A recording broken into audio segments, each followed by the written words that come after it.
the 35-year-old male who was shot, and another male, and then the shooting subsequently occurred.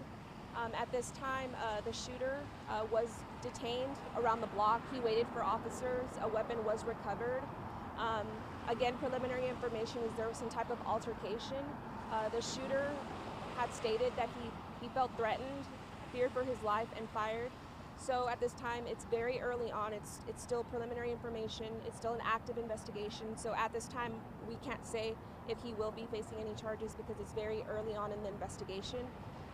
The 35-year-old male who was shot was transported where he subsequently passed away from his injuries a little bit before 11. So again, it's very early on in the investigation. Again, this started as some type of disturbance. The shooter says that he felt threatened, fired in, possibly in self-defense. The male victim, ultimately passed away. So at this time, it's very early on in the investigation, and we don't know if any charges, if any, will be filed. It's still very early on. Was the victim somebody that is known to be like a regular here? Are they an employee here, or just a customer that was here? Without him positively being identified, Okay. I can't say for sure if he's known. We ultimately have to notify his family and get a positive ID to definitively say that we know them. But yeah. So it's safe to say they didn't know each other at all. I don't believe they knew each other. So the suspect got in his vehicle down the way? Was he just Yes. down here at the corner store just doing his, I guess, shopping? I believe, yes, he was inside and came out, and that's when the confrontation happened.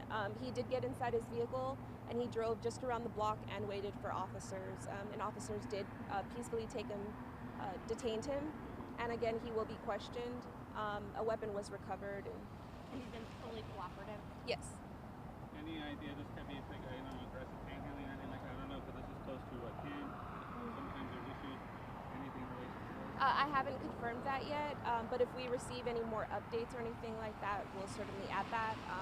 Again, all I know is the preliminary information is that the shooter said he felt threatened, fired in self-defense, and so it's still under investigation. That's all for me. Okay, cool. Thank you. Yeah, thank you. Say that in Spanish. Right here.